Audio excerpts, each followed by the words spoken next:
Korean export processing zone KEPZ এর পরিচালনা পর্ষদ মূল শিল্প পার্কটিকে বিদেশি প্রত্যক্ষ বিনিয়োগের কেন্দ্রে পরিণত করার জন্য তার জমি নিবন্ধকরণ এবং বন্ড লাইসেন্সিং প্রক্রিয়া সহজ করার সিদ্ধান্ত নিয়েছে।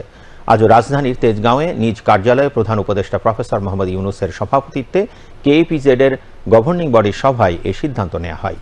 এটি ৯ বছরের মধ্যে সরকার প্রধানের সভাপতিত্বে কেইপিজেড গভর্নিং বডির প্রথম সভা।